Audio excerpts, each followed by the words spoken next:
মুস্তাফিজ, রাজশাহীতে টানা তাপদাহ চলছে। আজকে তাপমাত্রা কত রয়েছে রাজশাহীতে, এবং এই তীব্র ভ্যাপসা গরমে আসলে জনজীবনে কি কি সংকট হচ্ছে? বিকাশে কম খরচে ক্যাশ আউটের লিমিট বেড়ে 50,000, প্রিয় এজেন্টও 2টা।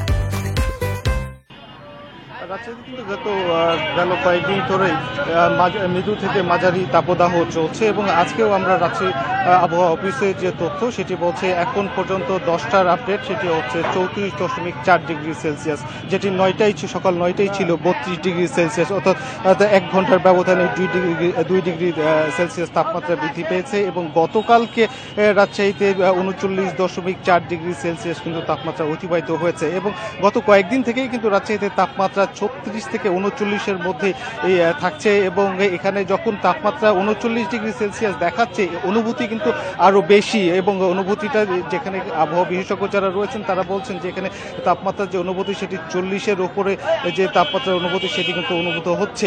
অপরদিকে যদি বলি যে সাধারণ মানুষের যে দুর্ভোগ সেটি কিন্তু চরমে রয়েছে, কারণ যে অসহনীয় যে গরম এবং ভ্যাপসা গরমের কথা যদি বলা হয়ে থাকে, রোদের তীব্রতা যে পরিমাণ বেড়েছে তাতে সাধারণ মানুষ খুব প্রয়োজন ছাড়া কিন্তু বের হচ্ছেন না। আমরা রাস্তাঘাট দেখেছি যে 12টা বা 1টার পরেই অনেকটা ফাঁকা হয়ে যাচ্ছে রাস্তাঘাট, এবং অনেকটা জনশূন্যতার মতোই দেখা গেছে, প্রয়োজন ছাড়া মানুষ বের হচ্ছেন না। সেই সাথে কিন্তু রাস্তাঘাটে যারা সাধারণ মানুষ রয়েছেন, বিশেষ করে যারা নিম্ন আয়ের দিনমজুর রয়েছেন, অনেকটা পেটের তাগিদেই কিন্তু তারা বের হয়েছেন বা বের হতে বাধ্য হচ্ছেন। তাদের কিন্তু দুর্ভোগ, অসহনীয় দুর্ভোগ পোহাচ্ছেন, এবং তারা আমরা দেখেছি যে নগরীর বিভিন্ন স্থানে, বিশেষ করে যেখানে রাস্তার ধারে কোনো গাছ রয়েছে বা একটু শীতল জায়গা রয়েছে, সেখানে তারা থেমে একটু বিশ্রাম নিচ্ছেন বা একটু জিরিয়ে নিচ্ছেন, এমনটি কিন্তু দেখতে পাচ্ছি। সেই সাথে কিন্তু তারা বলছেন যে যেহেতু রোদের তীব্রতা অনেক বেশি, গরমটা অনেক বেশি, যার ফলে সাধারণ মানুষের আনাগোনা কম থাকার ফলে তাদের যে যাত্রী পরিবহনের ক্ষেত্রে,